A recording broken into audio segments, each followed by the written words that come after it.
নমস্কার, আপনারা দেখছেন রিপাবলিক বাংলা ফেসবুক পেজ আর আমি আপনাদের সঙ্গে রয়েছি তুলিকা।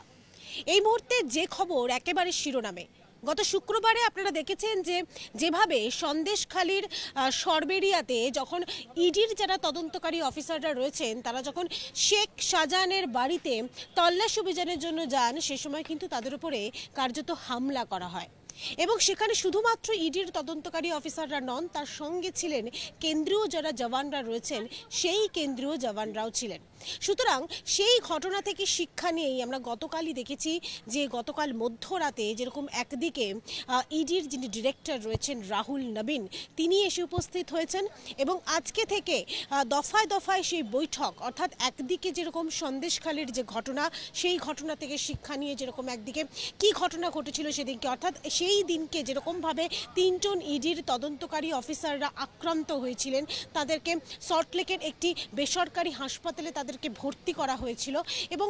সেই জায়গায় দাঁড়িয়ে সেই তদন্তকারী অফিসারদের সঙ্গে কথা বলা এবং তার পাশাপাশি এই যে শেখ শাহজাহান, এই শেখ শাহজাহানের হদিশ কোথায় মিলবে, তার কারণ আমরা দেখেছি এর আগে কোনো এক অদৃশ্য জায়গায় সে থেকে অডিও বার্তা পাঠিয়ে শেখ শাহজাহান একটা বার্তা দিতে চেয়েছেন সমাজ মাধ্যমকে। সুতরাং এই জায়গা থেকেই একাধারে যেরকম ইডির একটা অভিযোগ দায়ের করেছেন, তার পাশাপাশি এই যে রেশন দুর্নীতির যে তদন্ত, সেই তদন্তে একই দিনে যেরকম শঙ্কর আড্ড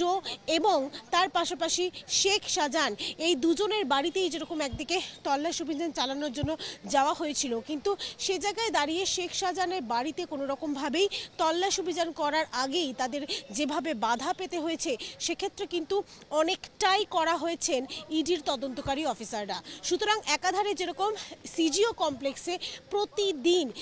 রিজার্ভ রাখা হবে 20 থেকে 25 জন কেন্দ্রীয় জওয়ান, সেরকম যেরকম একদিকে তারা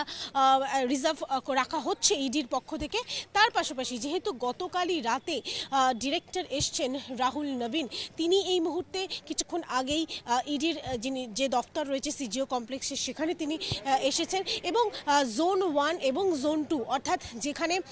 গরু পাচার থেকে কয়লা পাচার থেকে শুরু করে রেশন দুর্নীতি থেকে শুরু করে শিক্ষক নিয়োগ দুর্নীতি, এই যাবতীয় বিষয় বিভিন্ন ক্ষেত্রে রাজ্যে যে দুর্নীতি হয়েছে, সেই দুর্নীতির যে তদন্ত শুরু করেছে এনফোর্সমেন্ট ডিরেক্টরেটের আধিকারিকরা, সেই সমস্ত তদন্তকারী অফিসারদের সঙ্গে এই মুহূর্তে কথা বলবেন। প্রথমে রাহুল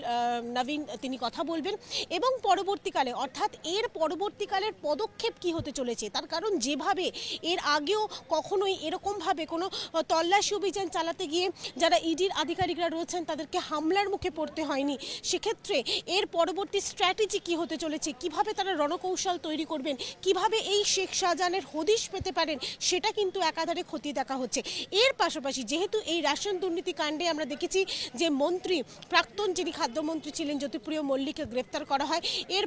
পরবর্তীকালে